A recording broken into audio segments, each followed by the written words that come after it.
আমার গরু আমার কাছে সবসময় সেরা। আমার এদিকে যত গরু আছে সবগুলো এগুলো দেখতে খুব একটা ভালো ছিল না। এই গরুটার কি নাম দেওয়া যায় তা আপনারা অবশ্যই কমেন্ট বক্সে জানাবেন। তাই আমি এটার নাম দিয়েছি তাই এটার নাম দিলাম আমি কোক। তো চাইলে এই গরুটার নামও কমেন্ট বক্সে জানাতে পারবেন। আসসালামু আলাইকুম, আশা করি সবাই ভালো আছেন, সুস্থ আছেন।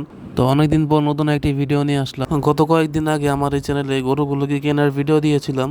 তো সেই ভিডিওতে মোটামুটি ভালোই রেসপন্স পেয়েছিলাম। তো যাদের যাদের গরুর খামার আছে কিংবা শৌখিন, তাদের মধ্যে অনেকেই গরুর বিভিন্ন প্রকারের সুন্দর সুন্দর নাম দিয়ে থাকে। তো আমার গরুগুলো মাসাল্লাহ অনেক সুন্দর। কারো কাছে ভালো লাগতে পারে কিংবা নাও লাগতে পারে, কিন্তু আমার গরু আমার কাছে সবসময় সেরা। তো আজকের ভিডিওতে ইনশাল্লাহ আমার গরুগুলোকে একটি সুন্দর নাম দেওয়ার চেষ্টা করব। তো আমার এদিকে যত গরু আছে সবগুলোই হজরতপুর হাট থেকে নেওয়া, কেরানীগঞ্জের হজরতপুর হাট। আর প্রত্যেকটা গরুই আমার কষ্টের জমানো টাকা দিয়ে কেনা।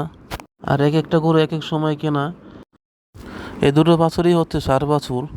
তো যখন আমি এগুলোকে কিনেছিলাম তখন এগুলোর স্বাস্থ্য তেমন একটা ছিল না, খুবই শুকনো ছিল। আর এগুলো দেখতে খুব একটা ভালো ছিল না, খুবই উস্কো খুস্কো ছিল পশম এগুলোর। তো এগুলোর ডিওয়ার্মিং করা হয়েছে, পাশাপাশি লিভার টনিক, জিঙ্ক, ক্যালসিয়াম সব কিছুই আল্লাহর রহমতে কমপ্লিট করা হয়েছে। তো আমার যে সাদা এই গরুটা আছে, এই গরুটা মাসাল্লাহ খুবই ভালো ওয়েট গেইন করেছে এবং দেখতে একটি বলের মতো।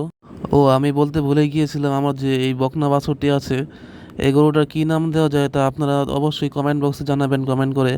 আপনাদের কমেন্টের উপর ভিত্তি করে আমি ইনশাল্লাহ নাম রাখার চেষ্টা করবো এই গরুটার। তো যারা যারা নতুন ভিউয়ার তাদেরকে জানাতে চাচ্ছি, এই গরুটা আমি মাত্র 24,000 টাকা দিয়ে ক্রয় করেছিলাম। প্রায় 1 বছর ধরে আমি এই গরুটাকে পালন করছি। তো এই গরুটা কী নাম দেওয়া যায় এই বিষয়ে আমি খুবই কনফিউজড। তো যারা যারা কমেন্ট করবেন ইনশাল্লাহ সেই নামের উপর ভিত্তি করে আমি নাম রাখার চেষ্টা করব। তো এই গরুটার হাইট মাসাল্লাহ খুবই সুন্দর, খুবই ভালো হাইট হয়েছে গরু। যদিও স্বাস্থ্য খুব একটা ভালো হয়নি, কারণ কারণ গরুটার এফএমডি হয়েছিল গত কয়েকদিন আগে। তো এখন আল্লাহর রহমতে সুস্থ আছে। তো চলেন আসল আলোচনায় আসা যাক। আমার এই গরুটা যেহেতু দেখতে একটি বলের মতো, তাই আমি এটার নাম দিয়েছি বল।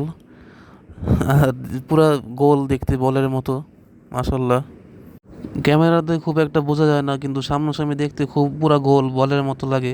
তো ইনশাল্লাহ আরও গোল হবে, কারণ ওকে তেমন একটাভাবে পাওয়ার ফিডিং করা হচ্ছে না। মোটামুটি নর্মাল ঘাস টাস খেয়ে আছে ও। আর ডান দিকের যে গরুটা আছে, গরুটার কালার অনেকটা নারিকেলের মতো, তাই এটার নাম দিলাম আমি কোকোনাট। তাই এই দুটার নাম হচ্ছে বল আর কোকোনাট।